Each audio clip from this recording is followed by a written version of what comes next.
இன்று நாம் காணும் யாழ்ப்பாணம் ஆண்டுகள் பல கடந்தாலும் இன்னும் மிகவும் குப்பைத்தனமாக இருக்கின்றது.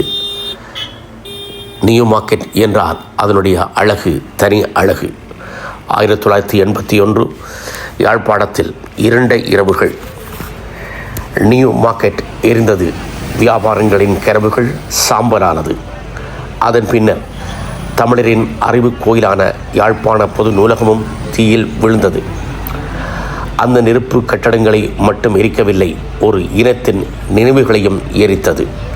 இன்று அதே யாழ் மீண்டும் எழுந்திருக்கின்றதா?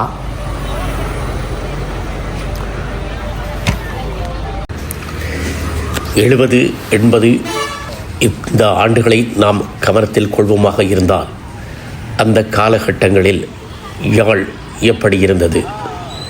இத்தனை வருடங்கள் கடந்தும் இன்று இவ்வளவு பின்தள்ளி சென்றிருக்கின்றதே, காரணம் என்ன?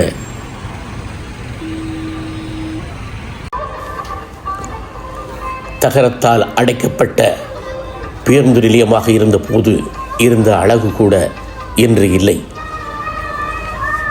மழை வந்தால் இங்கே மக்கள் நடமாட்டம் மிக மிக மிக குறைவு என்பதை தாண்டி அவர்கள் படுகின்ற வேதனையோ பொதுமக்களும் கவனமெடுப்பதில்லை.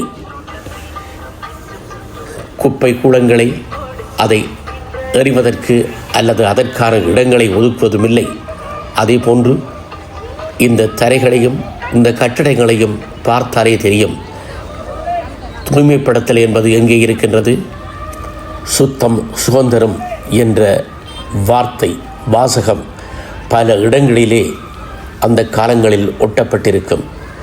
இன்று இப்படியான வார்த்தைகளோ அல்லது வாசகங்களோ தெருவிலும் காணவில்லை, வர்த்தக தெருக்களிலும் காணவில்லை.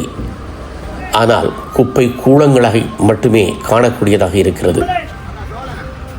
இன்றைய விலை அதிகரிப்பு, தூய்மை இல்லை, அதனை பாதுகாக்கின்ற வழிமுறைகள் இல்லை.